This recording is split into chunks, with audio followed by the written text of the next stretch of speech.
The war room of the alien fleet was filled with noise, with voices of pride and arrogance. The commanders stood tall in their shining armor, their faces lit by the glow of star maps spread across the long table. Earth's image floated above them. A small blue and green world, spinning slowly in the dark.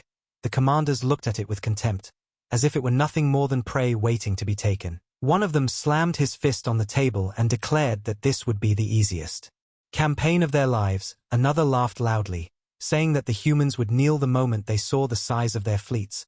Their voices mixed with laughter, their confidence unshaken. They spoke as if Earth was already theirs, as if victory was not just certain but already written. But not all voices were filled with such careless pride. Whispers had spread through the ranks long before the meeting.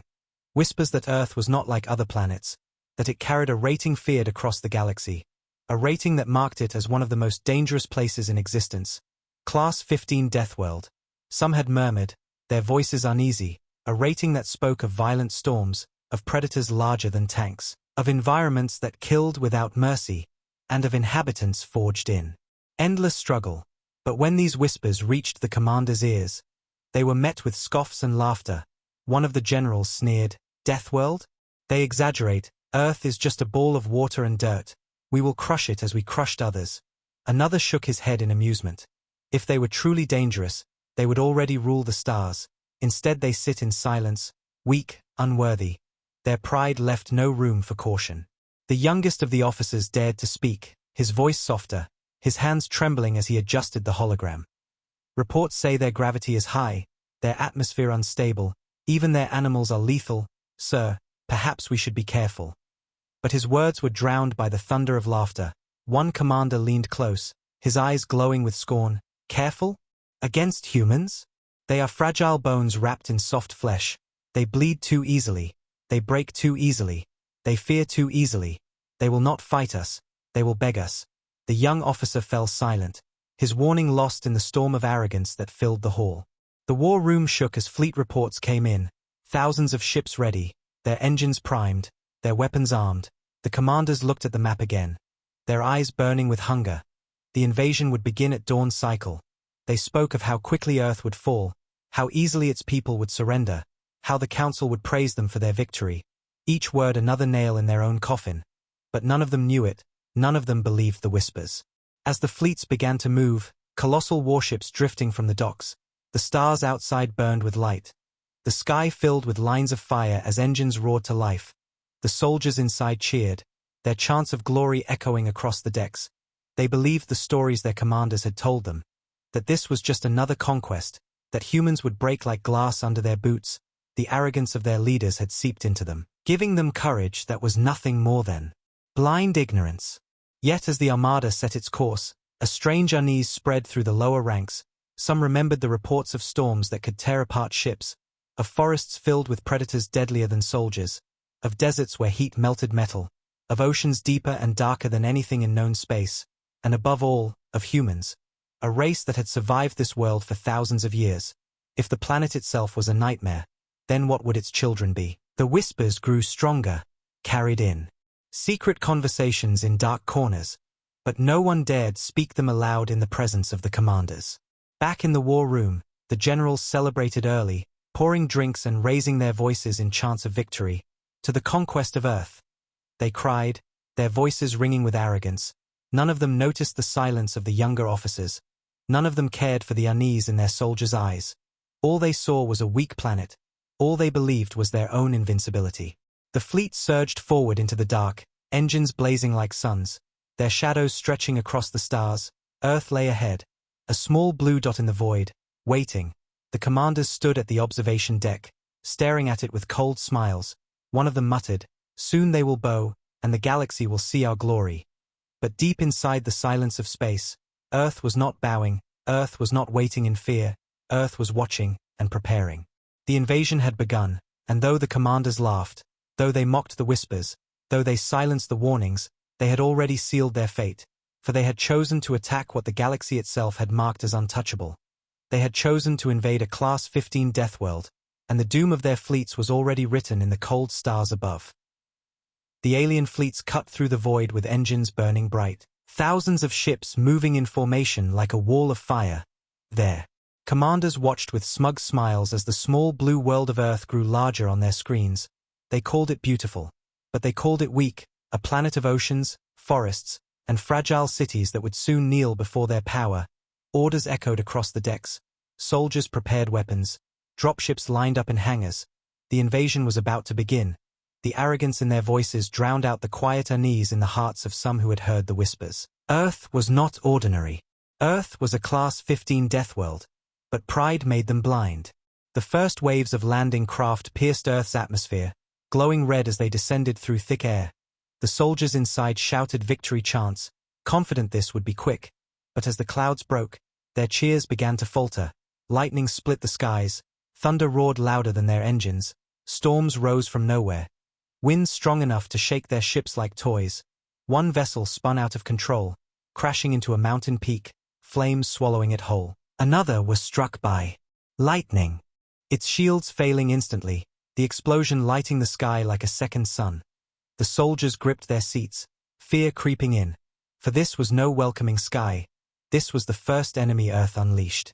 Those who survived the descent landed in forests so dense and dark the sunlight barely touched the ground. Towering trees with roots like walls twisted around them. Strange cries echoed in the distance. The soldiers moved forward, weapons raised, their scanners failing to read half of the life forms that moved in the shadows. Within minutes, one squad vanished. Their screams cut short as enormous shapes lunged from the trees, armored beasts with claws like blades, predators that had survived.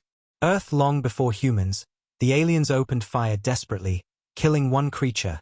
But three more appeared, tearing into their formation. The survivors realized this was not a battlefield. It was a hunting ground, and they were the prey. In the deserts, other forces landed, confident that nothing could resist them in the empty sands. But Earth's deserts were not empty. The heat melted their armor. Sandstorms swallowed entire platoons, their visibility gone, their throats burning. One soldier lifted his weapon only to collapse as the ground beneath him shifted. A massive creature rising from the sand, jaws wide enough to crush tanks. Screams filled the comms, then static. Entire battalions swallowed by the planet itself. By the oceans, alien ships dropped into the waves, soldiers stepping onto platforms and beaches, their eyes mocking the water. But the ocean struck back. Tides rose higher than buildings. Storms dragged ships under.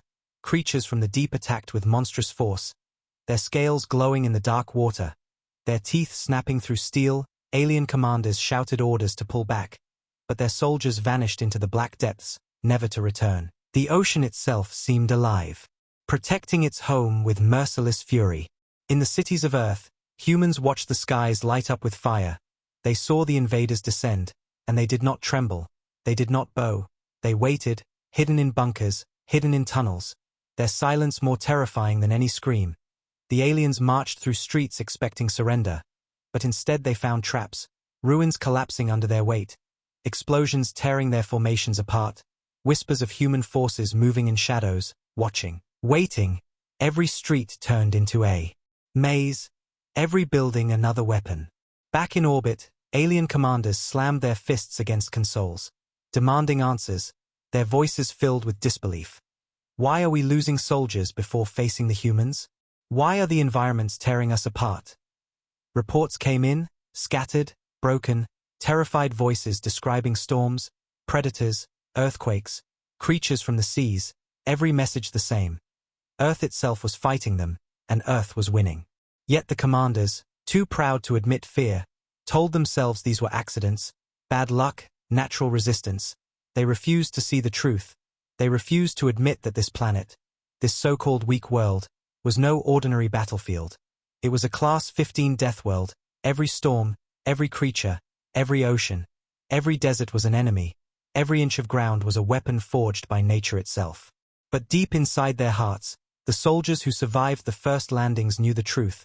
They whispered to each other in fear as they regrouped. If the world itself is this deadly, what will its people be like? Their words spread through the ranks like a poison, shaking confidence, turning victory chants into quiet dread. And far beneath the ground, hidden in bunkers, the humans prepared to rise, their weapons ready, their eyes burning with fury. They had not shown themselves yet. They had not fired their first strike. They had let their world fight for them. But soon they would emerge, and the invaders would understand what it truly meant to attack a Deathworld. The first landings had shaken the alien soldiers to their core, storms had torn apart their ships, forests had swallowed their squads, deserts had burned and buried them, oceans had dragged them into black depths, but what they feared most had not even appeared yet. The humans themselves. Commanders barked orders, trying to steady their troops, trying to tell them it was only nature, only bad luck. But every soldier knew deep inside that this planet was different. This was not just a world. This was a Deathworld, and its children had not yet revealed themselves. In the ruins of a shattered city, alien patrols marched cautiously, their weapons raised, their eyes scanning the broken buildings around them. Smoke rose into the sky, ash hung in the air, streets cracked and silent. It looked abandoned, empty. But the silence pressed on them like a weight. They could feel eyes watching from the shadows. One soldier whispered to another, "Where are the humans?" His voice trembling, "Why do they hide?" But before an answer came, a sound echoed, a single sharp crack. One of the aliens fell instantly, his armor pierced by a bullet that came from nowhere. Panic spread through the patrol. They fired wildly into the ruins, their shots hitting nothing but stone and dust. From the shadows, human figures emerged, not in chaos, not in fear, but in silence. They moved through the ruins like ghosts, their eyes hidden behind visors, their weapons steady, their movements precise. These were not frightened defenders. These were warriors born from the hardest world in the galaxy. One alien tried to shout a warning, but a trap exploded under his feet, fire swallowing him whole. Another turned a corner only to be struck by blades hidden in the rubble. The aliens realized. Too late, they were not the hunters. They were the hunted. In the forests, squads tried to regroup, but the trees whispered with human voices, commands passing from one shadow to another. Suddenly arrows, bullets, and energy blasts rained down from the canopy, humans striking with perfect coordination. They vanished before the aliens could return fire, leaving only bodies behind. One commander screamed into his comm, "They are everywhere. They strike and disappear. We cannot see them." But his voice ended in static as a hidden mine ripped through his squad. Across the deserts, alien troops staggered under the blazing heat, their armor heavy, their throats dry. When the horizon shimmered, figures appeared through the heat waves, humans, walking calmly across the sands, cloaked against the sun. Their weapons ready, the aliens fired, but the humans did not break. They advanced without hesitation, returning fire with brutal accuracy. Every shot finding its mark, alien lines shattered. Their commanders watched in horror as soldiers who had faced dozens of wars collapsed in panic before a race they had called weak. In the mountains, alien forces built camps, thinking the high ground would protect them. But in the night, when the cold winds blew, the humans came, climbing cliffs in silence, their blades and rifles cutting through sentries before alarms could sound. Fires spread through the camp. Explosions lit up the sky. Alien soldiers woke in terror as shadows moved between tents, striking with deadly precision. By dawn the camp was nothing but smoke, the humans gone, leaving behind ruins and corpses. Back in orbit, the alien commanders slammed their fists against control panels, demanding explanations, their voices filled with disbelief. How can this be? They are primitives. They cannot have such weapons. They cannot fight with such skill. But deep in their hearts they already knew. These were not primitives. These were survivors of a world that killed without mercy. Every storm, every predator, every hardship had forged them into soldiers unlike any the galaxy had seen. The humans did not fight with overwhelming numbers. They did not fight with arrogance. They fought with patience, with precision, with fury held tight in silence. They struck where it hurt most. They used every street, every forest, every storm as their ally, and for the first time in their lives, the alien soldiers felt fear not of nature, but of those who called it home. In the ruins of the city, an alien officer, bleeding and trembling, sent a final message to his commanders in orbit. "We thought Earth was just another planet. We thought humans were fragile prey. But they are not prey, they are predators, and we are the ones being hunted." His voice cut into silence, the channel ending in static. And far below, in bunkers deep under the earth, human commanders watched the battles unfold on their screens. Their voices calm, their faces unshaken. They had waited for this moment.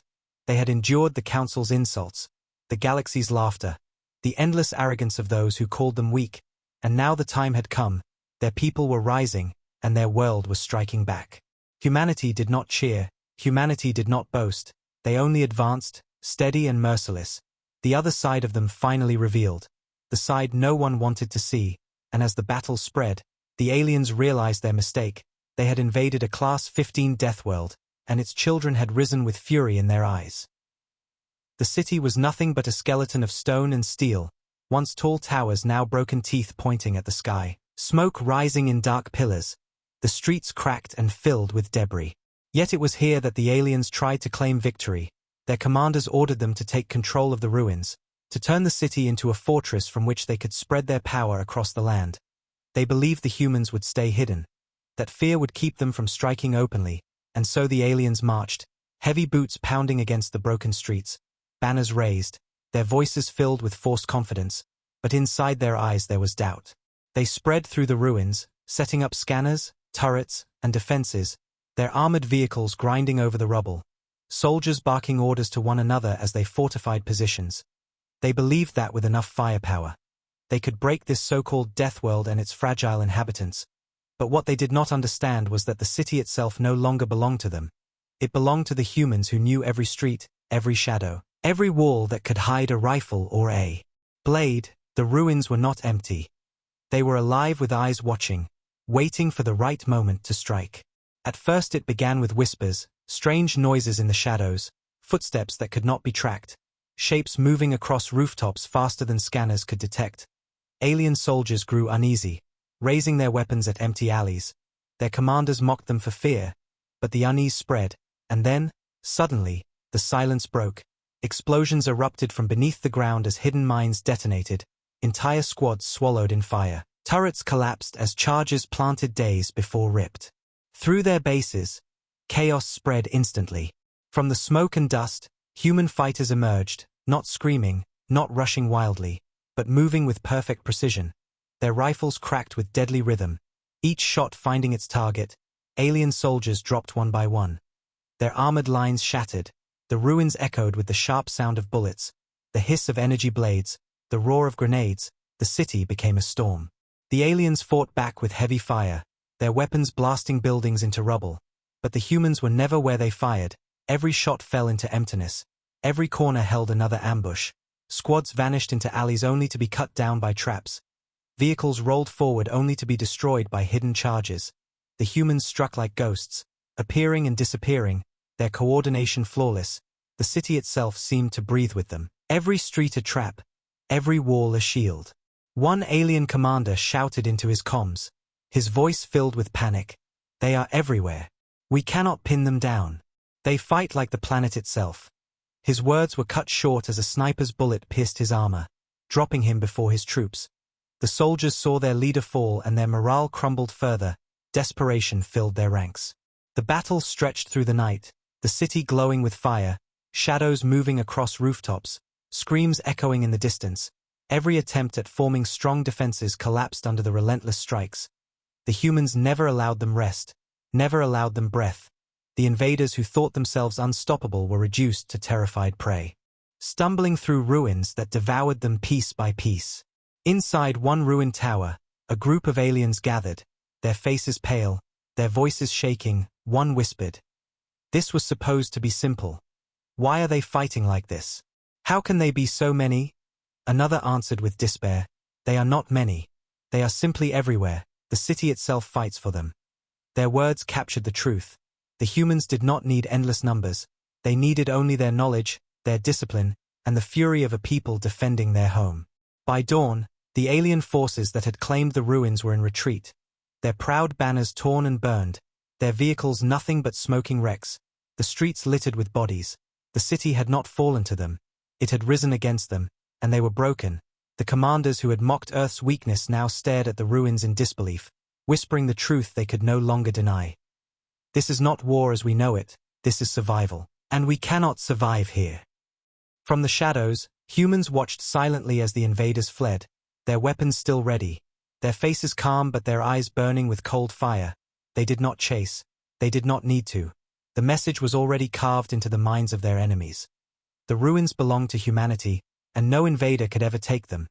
The battle in the ruins was not just a fight, it was a warning, and the aliens finally began to understand. They had invaded not just a world, but a Deathworld, and its children would not stop until the stars themselves remembered the price of arrogance. The alien commanders believed the ruins were the worst of it. They thought once they regrouped and pushed into open ground, their fleets and technology would give them back control. But Earth was not finished. Earth itself rose against them. And soon the invaders realized that nature was the deadliest army of all: storms, oceans, beasts, fire. And Earth itself became weapons sharper than any blade, more merciless than any soldier. In the forests, alien squads moved carefully now, weapons raised, scanning every shadow. Their commanders shouted at them to stay alert. But nothing could prepare them for what came. The forest was alive. Trees groaned in the wind. Branches snapped like whips. Strange cries echoed through the canopy. Creatures with glowing eyes circled silently, waiting. The aliens fired into the dark, their shots tearing through wood and leaves. But the real danger was not the predators that stalked them. It was the humans who used the forest as their ally. Traps hidden under roots, snares tied to branches, mines buried in soil, every step a gamble. And when the fighting started, the forest itself seemed to close in on them. Vines wrapping around limbs, roots tripping their formations, predators crashing into their lines while bullets struck from above. The aliens screamed in panic as they were torn apart by nature and man together. In the deserts, the invaders tried to build bases, thinking the open sand would make ambushes impossible. But the heat crushed them first. Their armor burned hot against their skin. Their machines clogged with dust. Storms rose without warning, walls of sand blocking sight and sound. Soldiers vanished in minutes, buried alive by winds older than empires. Their camps collapsed as earthquakes cracked the ground beneath them, and when they stumbled blindly through the haze, human silhouettes appeared through the storm, calm, cloaked, their weapons steady, striking swiftly before vanishing back into the storm. The aliens fired wildly, their weapons useless against shadows. The desert swallowed their cries, leaving only silence and wreckage. In the mountains, alien forces moved cautiously along ridges, building artillery positions, believing the high ground would finally give them advantage. But the mountains had their own fury. Avalanches thundered down without warning, triggered by hidden human charges. Boulders crashed through their lines, shattering armor and breaking vehicles. The air itself thinned until alien soldiers collapsed gasping for breath, their lungs unable to survive the thin, freezing wind from the cliffs above. Human fighters struck with deadly accuracy, their rifles cutting down officers one by one. The mountains themselves betrayed the invaders, echoing every shot, every scream, until the aliens could no longer tell where the danger came from. By the seas, alien landing crafts attempted to dock, their engines humming as they lowered platforms into the waves. But the oceans were merciless, tides rose like towers, storms ripped their ships apart, lightning struck the waters, frying soldiers where they stood. And then came the creatures, massive leviathans rising from the depths, their scales gleaming like steel, their jaws snapping entire crafts in half. Alien soldiers fired desperately, their shots vanishing into endless water. Their screams swallowed by the ocean's roar. Human submarines and ships rose silently from the depths, launching missiles that streaked into the sky and tore alien carriers apart. The seas became graveyards of broken metal, sinking into the black. From orbit, commanders watched in horror as every landscape turned against them, their voices filled with disbelief. This cannot be real, no world could be so hostile. But their own reports confirmed it. Their fleets sent messages of soldiers consumed by firestorms, crushed by earthquakes, drowned by waves, torn by beasts. One officer whispered in dread, "It is the planet itself, it fights them, it kills them, and the humans only guide it." The realization spread through the fleets like poison. Earth was not just defended by its people. It was defended by its very nature. Down below, human forces used this to their full advantage, moving in rhythm with their world, striking only when the storms howled, only when the beasts roared, only when the ground shook. They became extensions of Earth's fury, invisible until the moment of the kill, their eyes cold, their weapons steady, their silence more terrifying than any battle cry. To the aliens it felt as if humanity and the planet were one. Every storm another soldier, every earthquake another weapon, every ocean another fleet. Alien morale shattered, soldiers whispered in terror at night. "This world is cursed, this world is alive." Others muttered the words they had once mocked, "Deathworld." Their commanders tried to crush the fear, shouting at them to remember their pride. But even the commanders felt their hands shake. Even they knew pride was meaningless before a planet that fought back with every breath. And in hidden bunkers deep beneath the ground, human leaders watched the chaos unfold with cold, steady eyes. One commander looked at the screens showing storms tearing alien camps apart and said quietly, "They believed our world was weakness. They never understood it is our greatest weapon." His words were answered by silence, because nothing more needed to be said. The aliens had thought they were fighting an army, but they were fighting a planet, and the planet had no mercy. Earth itself had joined the war, and in doing so, it sealed the fate of those who dared invade a Class 15 Deathworld. The alien fleets that hung in orbit above Earth had once been symbols of pride.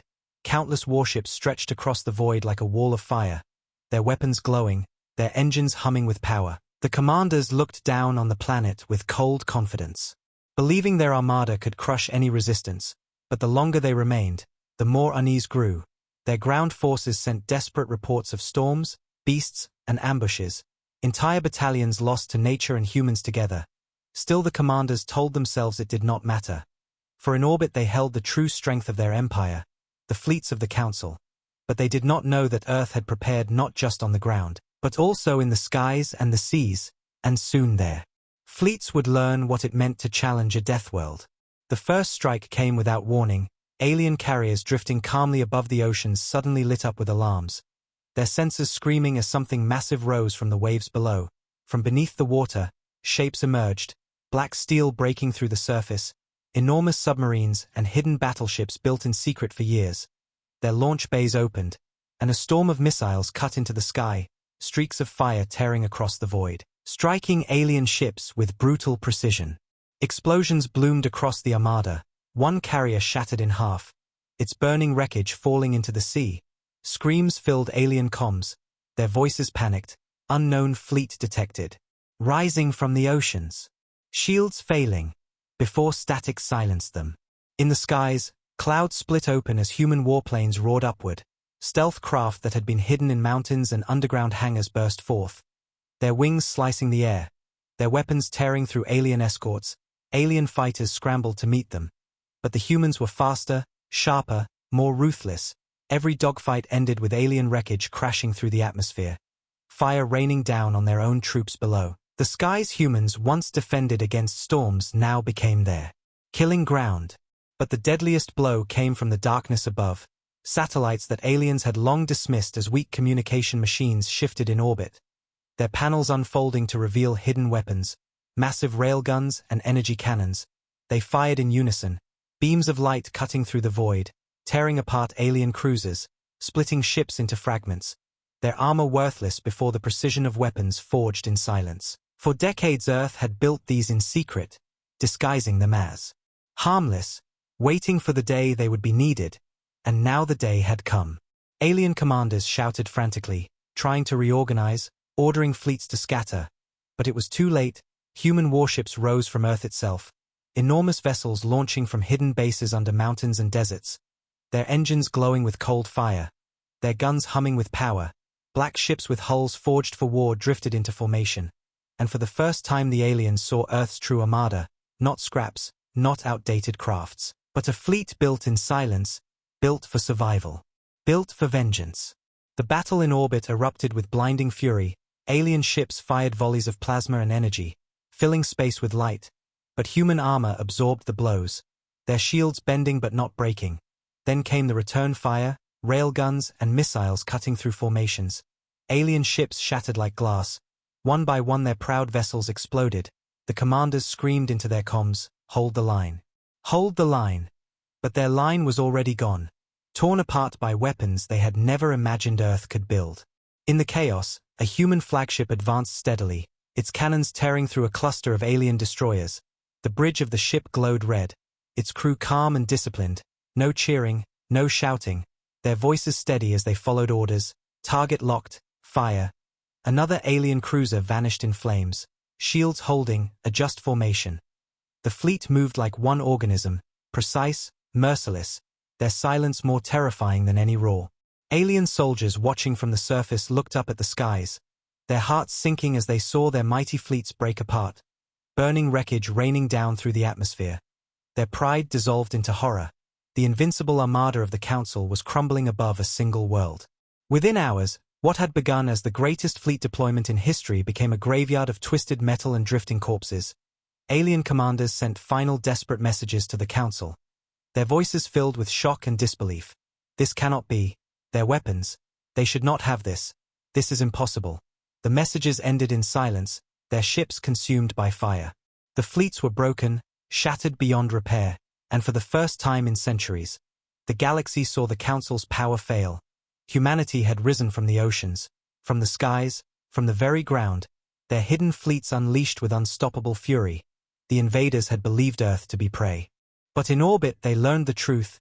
Earth was a predator, and it had torn their armada apart. As the wreckage drifted above the blue world, humans on the ground looked up at the falling fire, their eyes calm, their hearts steady. They did not cheer, they did not boast, for this was not the end, it was only the beginning. The fleets were broken, but humanity's war had only just begun, and the galaxy would soon learn what it truly meant to invade a Class 15 Deathworld. The ruins of the alien invasion stretched across Earth, fleets broken in orbit, armies crushed in the forests, deserts, and seas, and yet the commanders who survived still clung to hope. They gathered what forces remained, retreating to a valley carved between black mountains, their banners raised shakily, their war machines lined in desperate rows. They told themselves this would be their final stand. The moment they would turn the war around, alien voices shouted through comms, "Hold here, we cannot retreat again. Humanity must be broken today."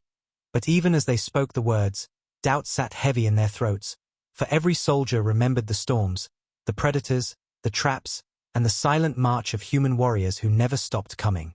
The valley echoed with the sound of engines and weapons, alien fortresses rose quickly, shields covering the sky, artillery aimed toward the horizon. Their commanders barked orders, filling their soldiers with speeches of pride. But the soldiers' eyes betrayed fear. They looked to the mountains and the broken skies above, whispering to each other, "Will the humans come here? Will they strike again?" And though their leaders promised victory, every heart knew the truth. The humans were already watching, already planning. The first sign came with silence. The air grew still, the winds stopped, even the sounds of birds and creatures vanished. An unnatural quiet spread over the valley. Alien soldiers tightened their grips on weapons, their eyes darting nervously. Then came the sound, faint at first but growing louder, a rhythm of boots striking the earth, steady, merciless, unbroken. From the shadows of the mountains, human soldiers appeared, their black armor gleaming under the sun, their visors glowing like cold fire. They marched in perfect formation, not rushing, not shouting, their silence heavier than thunder. The alien commanders shouted for artillery to fire, and the sky lit up with explosions, shells and beams crashing into the valley. The ground shook, smoke covered the horizon. Alien soldiers cheered in relief. But their cheers died instantly. Through the smoke, the humans kept advancing, their armor scorched, their shields glowing, but their steps unbroken, their formation untouched. They fired back with precision, each shot tearing through alien lines, each blast finding its mark. The battle erupted into chaos. Alien war machines roared forward, massive walkers and tanks blasting streams of energy. But hidden charges detonated beneath them. Mines buried deep by human hands tore their legs apart. Missiles streaked from the mountains, striking with brutal accuracy. Human aircraft screamed overhead, dropping fire onto alien formations. The valley became a graveyard of metal and bodies. Alien soldiers fought desperately, their weapons blazing. But the humans were everywhere, striking from the shadows, emerging from the mountains, surrounding the valley. Every attempt to regroup collapsed under a storm of bullets and blades. The aliens realized too late that this was no stand. It was a trap. The humans had lured them here, had allowed them to gather, only to crush them in one decisive blow. One alien commander screamed into his comm, his voice breaking, "We cannot hold them. They do not stop. They do not fear." His words spread panic, soldiers abandoning their positions, others firing blindly. But the humans advanced without hesitation. Their silence more terrifying than any battle cry, their discipline unshakable, their fury unstoppable. From the cliffs, human snipers cut down officers with deadly precision, their rifles cracking like whispers of death. From the ground, squads moved with perfect coordination, weaving through fire and rubble, each step calculated, each strike merciless. alien soldiers found themselves cornered, their pride crushed under the weight of an enemy they had called weak. The valley filled with fire, smoke, and screams, the once proud banners of the invaders burned. Trampled under human boots, alien commanders tried one last desperate counterattack, ordering their fleets in orbit to strike the valley itself. But when the commands were sent, no answer came, their fleets were gone, shattered in silence, only wreckage remained above the skies. As the battle reached its peak, one alien general, his armor scorched, fell to his knees, his eyes wide with disbelief. He whispered the words his kind had mocked for generations. Deathworld. They are children of a Deathworld. His voice broke into silence as a human blade cut through his chest. The last of the commanders fell, and the final stand of the invaders ended in fire and blood. When the smoke cleared, the valley was silent again. The mountains echoed only with the steady steps of human soldiers marching through the wreckage. Their visors glowing cold, their weapons still ready. They did not cheer. They did not celebrate. They only advanced, leaving behind silence and ruins. The aliens had made their final stand, and it had been broken as easily as all the rest. In that silence, the truth carved itself into the hearts of every survivor scattered across the galaxy. Earth was not a world to invade. It was not prey to conquer. It was a death world, and its children were fury itself. The final stand had proved what the Whispers had warned all along. Humanity was unstoppable, and the galaxy would never forget it. The council chamber was filled with shadows. The golden walls that once reflected power now seemed cold and hollow. The rulers of countless species sat in silence, their eyes fixed on the broken holograms before them.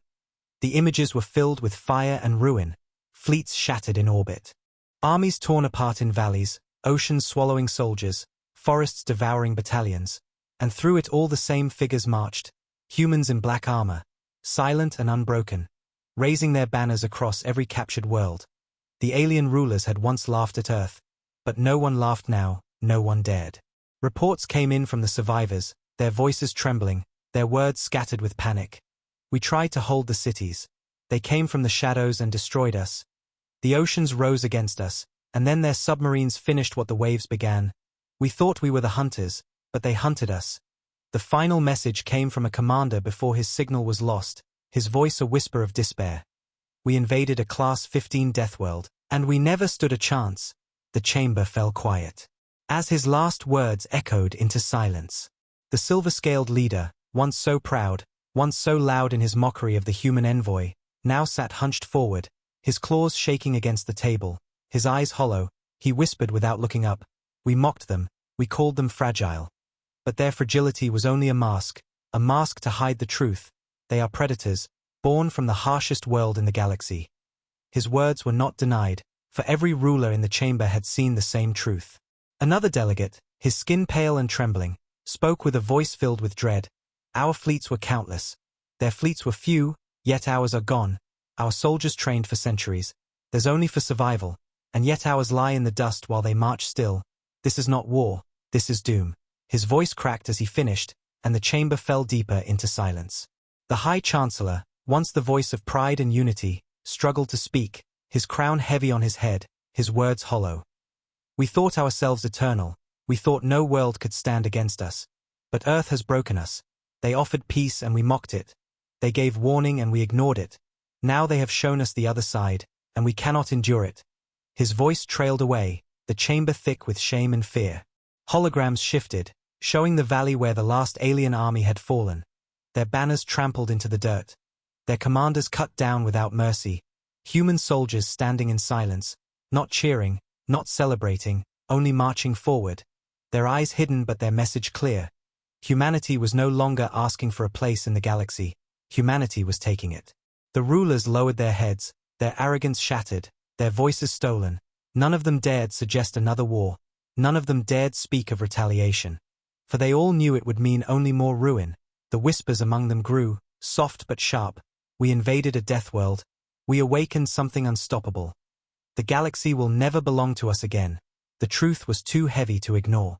In the silence, every ruler remembered the envoy's warning, his calm voice in the golden hall, his cold eyes that had carried no fear.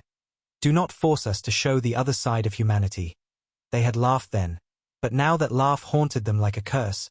Now they understood what those words truly meant. Humanity had held back. Humanity had been patient. humanity had offered peace, but when pushed, when mocked, when invaded, they revealed a fury so absolute that no empire could resist it. One by one, the rulers realized that their reign was over, not by treaty, not by politics, but by fear, the fear of a world that should never have been touched, a death world that had raised children stronger than steel, sharper than fire, more merciless than war itself. Earth had not just survived invasion, it had risen from it, and in rising, it had claimed the galaxy. The chamber sat in silence, crowns heavy, banners meaningless, voices gone, and in that silence a new age began. An age where the council no longer ruled. An age where whispers of Earth spread faster than light. An age where every star carried the same warning. Never touch a death world, never provoke its children, for their fury will consume you. The council finally understood, too late, that they had sealed their own doom, and as the chamber remained silent, their pride broken, their power shattered, the galaxy trembled under a single truth. Humanity was no longer the weak race of soft flesh and fragile bones. Humanity was the fury of Earth, and Earth was a death world that no one would ever dare to challenge again.